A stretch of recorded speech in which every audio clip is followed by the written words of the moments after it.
Bismillahirrahmanirrahim.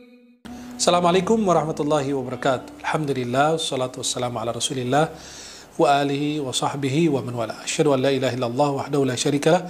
Asyhadu anna sayyidina Muhammadan abduhu wa rasul.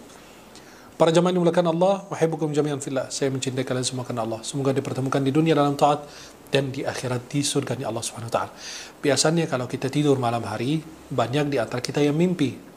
Ada yang hidup dalam mimpi, ada yang berusaha mewujudkan mimpinya. Dan ada orang yang sering mimpi buruk, sehingga dia beranggapan bahwa ketika saya sering mimpi buruk berarti jangan-jangan ada yang guna-guna saya.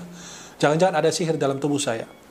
Maka ketahuilah bahwa orang yang mimpi itu bisa jadi terkena sihir, atau bisa jadi ada jin dalam tubuhnya, atau ada khadim sihir di dalam tubuhnya. Biasa ada tanda-tandanya. Saya akan menjelaskan tanda-tanda berikut ini. Yang pertama, dia merasa gelisah ketika dia tidur, tanpa ada sakit sama sekali. Dia hanya gelisah, hatinya gelisah, pikirannya gelisah. Yang kedua, mimpi buruk, sehingga dia terganggu tidurnya. Yang ketiga, dia mimpi itu jatuh dari tempat tertinggi. Jatuh dari rumah, jatuh dari atap, jatuh dari mana, tempat-tempat yang agak tinggi, dia merasa jatuh dari tempat tersebut. Kemudian yang keempat, dia merasa dirinya itu terbang. Atau dia terbang sendiri, atau melihat dirinya terbang, atau dia melihat burung, seperti elang dan lain sebagainya, yang sering dia mimpi burung tersebut. Kemudian yang kelima, berjalan sambil tidur. Biasa orang kalau tidur malam hari itu kadang-kadang jalan tanpa sadar, tanpa dia merasa hal demikian. Kemudian yang keenam, dia melihat dirinya di dalam kuburan atau di antara jasad-jasad para mayat. Ya, orang-orang yang mati, dia ada di antara mereka. Kemudian yang ketujuh, dia melihat atau mimpi binatang-binatang tertentu seperti anjing, kucing, onta, serigala, atau ular. Yang kedelapan, dia kadang-kadang bermimpi bahwa berada di dalam gereja. Dan mimpi itu berulang kali terjadi. Mimpi ada di dalam gereja, atau mimpi itu lonceng, mendengarkan lonceng, atau dan lain sebagainya. Atau mimpi melihat pendeta-pendeta. Ya. Beliau mengenal atau tidak mengenal mereka. Itu dia sering melihat mimpi-mimpi mereka tersebut. Kemudian yang kesembilan, melihat darah. Dia sering melihat darah di dalam mimpinya. Melihat darah itu apakah itu darah haid atau ada perkelahian antara dua orang sehingga orang tersebut berdarah.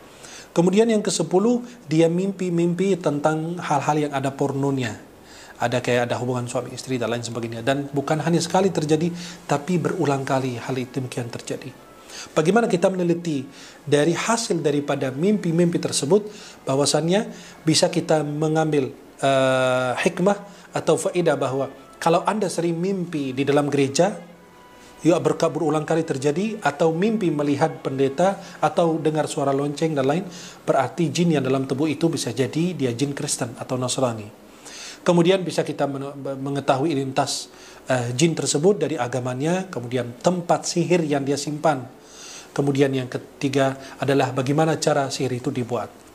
Bisa jadi juga mimpi yang Anda sering lihat itu adalah bisikan hati, dan itu tidak ada tafsirnya.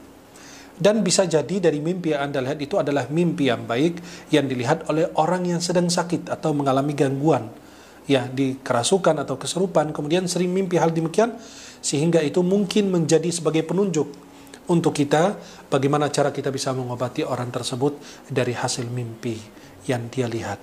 Maka kalau Anda sering mimpi demikian, bisa Anda, kalau terjadi berulang kali, bisa Anda menanyakan kepada seorang ustadz yang ahli ruqyah syar'i. Dan hati-hati, karena tidak bisa kita bedakan saat ini antara orang beruqyah syar'i dan dukun, atau yang bekerja di dalam sebagai dukun atau sahir.